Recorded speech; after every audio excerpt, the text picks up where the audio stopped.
In the late afternoon light, Rosa sits alone on a park bench, her fingers resting on the open pages of a book as she breathes in the calmness of the park around her.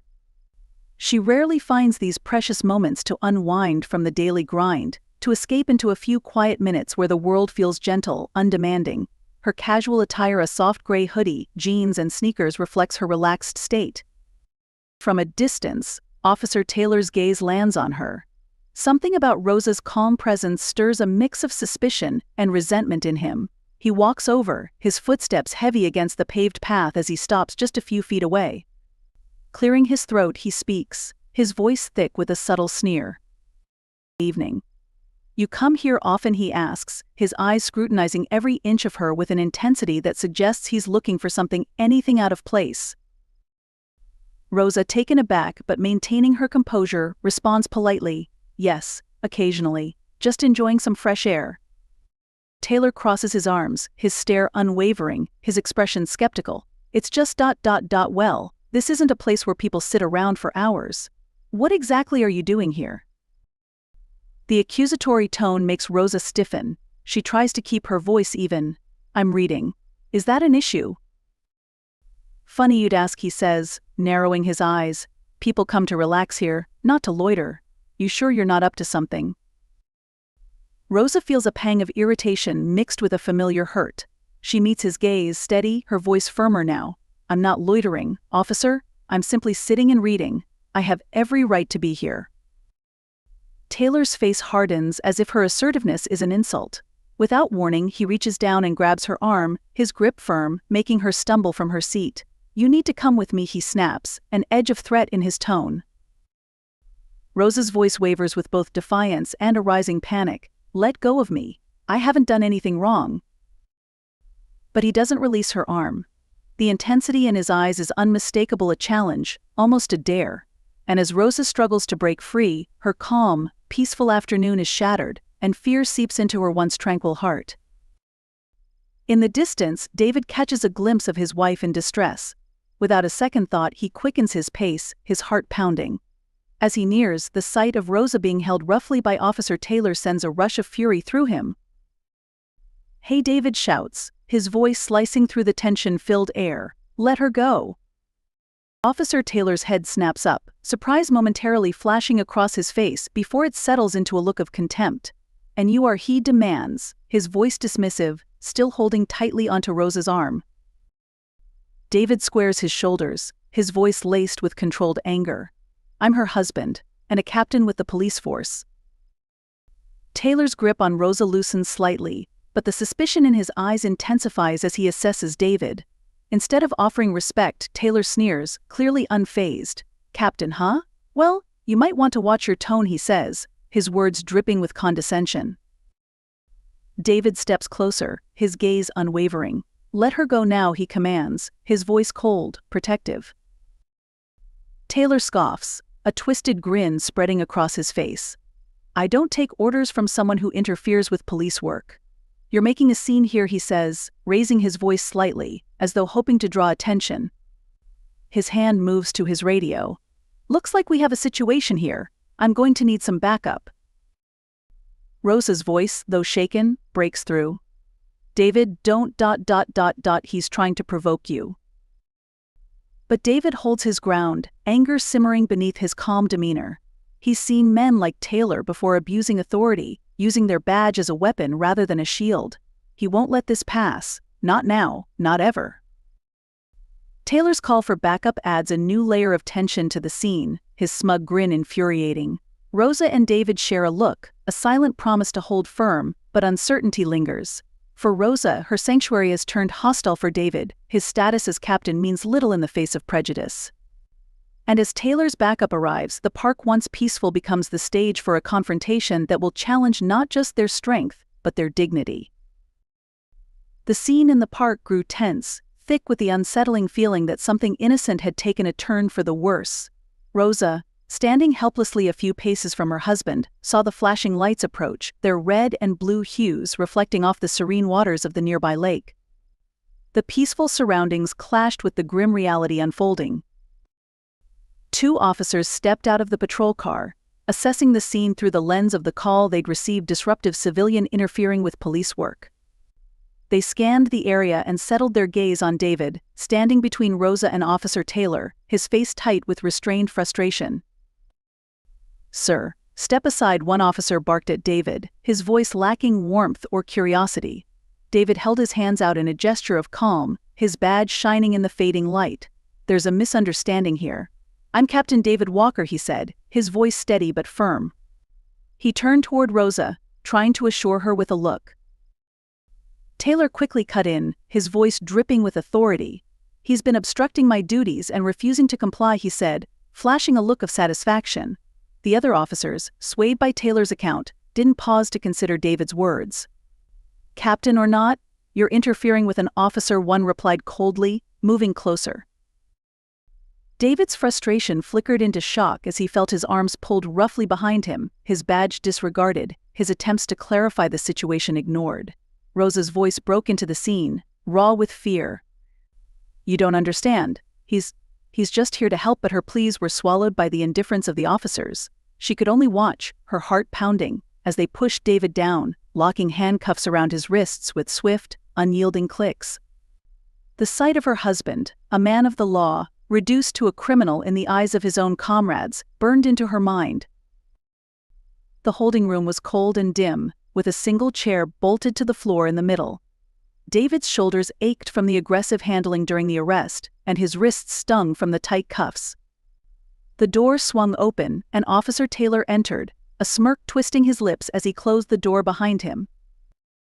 Taylor circled David, his posture leisurely, taunting. "Not so high and mighty now, Captain Walker," he sneered, drawing out each word. He leaned close, his eyes glinting with disdain. "Didn't think you'd end up on this side of the law, did you?" David clenched his jaw, swallowing his anger. He wanted to lash out, to speak, but he knew it would only play into Taylor's twisted satisfaction. At that moment, Officers Reed and Perez entered the room, standing by the door with hesitant looks on their faces. Reed shifted uncomfortably as he observed David's calm, yet visibly pained demeanor. Perez cast a glance at Taylor, as if searching for a hint of explanation for this unusual treatment of a man they'd long respected. Taylor noticed their reluctance and straightened up, his expression hardening. "This is what happens when someone thinks they're above the rules," he said sharply, directing his words to his fellow officers as much as to David. Reed's brows furrowed, a flicker of doubt crossing his face. He opened his mouth to say something, but then hesitated, casting a quick glance at Perez. Perez, usually quick to follow protocol, now seemed uneasy as he observed the disdain in Taylor's actions. The lines between justice and personal vendetta blurred before them, leaving both men questioning the integrity of what they were witnessing. The video captured by a bystander surfaces online like a spark in a dry field, spreading swiftly across social media. In the footage, Officer Taylor's harsh voice is unmistakable, his posture towering over Rosa as she sits on the ground, dazed and in shock. Every painful detail, the cold shove, the dismissive tone, and the sneer that lingers on his face as David tries to reason with him is laid bare for the world to see. The words, "Do you even know who I am?" fall like a weight as David, a seasoned captain, faces the bitter irony of his own force turning on him. The public reaction is immediate and explosive. Comments flood in with hashtags calling for justice, the suspension of Officer Taylor, and an investigation into what happened in the park. The outrage is palpable. People of all backgrounds, from students to community leaders, rally behind Rosa and David, their voices rising in collective condemnation. The footage is shared thousands of times within hours, and the precinct's phone lines light up with journalists, activists, and concerned citizens demanding answers. Inside the precinct, Chief Anderson watches the video with a pained expression, his jaw clenched. He knows the faces in that video, he knows the respect David has earned in his precinct, and the injustices Taylor's actions have unleashed. The chief takes a deep breath, steadying himself as he stands before his team. "Officer Taylor is hereby suspended, effective immediately," he announces to the tense room. His voice carries a weight that silences any whispers. "An internal investigation will begin today into his actions, and every officer here should understand that conduct like this will not be tolerated." The tension is thick in the air as officers exchange uneasy glances. Chief Anderson continues, "We cannot ignore the systemic issues exposed here.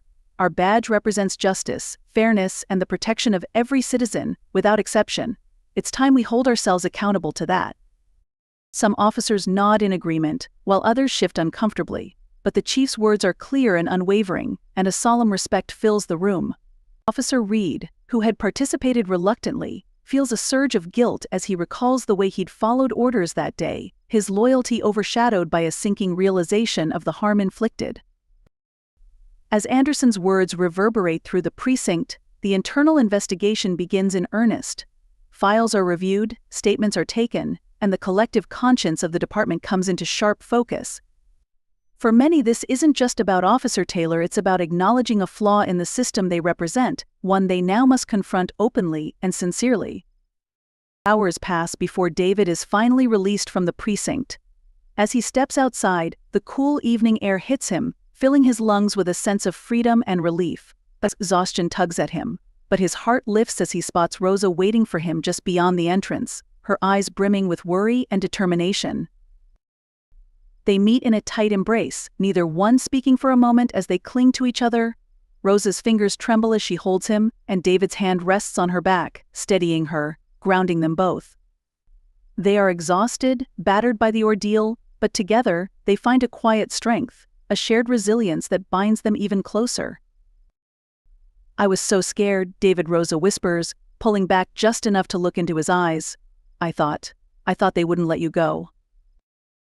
David's gaze softens and he brushes a thumb over her cheek, the shadow of a smile breaking through. "It's over, Rosa," he murmurs, though he knows that the battle for justice stretches beyond this moment. "We made it through." Together, they leave the precinct behind, the weight of the day, still heavy but tempered by the knowledge that they are not alone. The footage's impact reaches far beyond the precinct walls, igniting a movement for change and sparking conversations across the city. Protesters rally outside, holding signs that read, "Justice for Rosa and David and accountability now." Inside, Chief Anderson convenes with his senior officers, determined to implement new policies that will foster accountability and unbiased conduct. Training on ethical behavior and implicit bias is mandated for all officers, and a review system is introduced, prioritizing transparency and ensuring that every citizen's rights are respected. The precinct's leadership acknowledges that these changes are long overdue, and they commit to upholding a renewed standard of integrity. As days pass, Rosa and David's story becomes a symbol, not just in their community but nationwide. News outlets highlight their resilience, shedding light on the deep-seated issues that fueled their ordeal. The story transcends its initial shock value, evolving into a narrative of hope and the possibility of systemic reform. People from all walks of life, inspired by their courage, join the call for justice, rallying against the biases that remain entrenched in society. The message resounds: this fight isn't just for Rosa and David, but for everyone who has faced prejudice and injustice. And as they stand together, their bond strengthened by the trials they have endured, Rosa and David find solace in knowing that their experience has ignited a much-needed conversation, a reminder of the power of resilience, love, and the unyielding pursuit of justice. The journey is far from over, but they are no longer alone, and with every step, they bring the hope of a more equitable future closer to reality.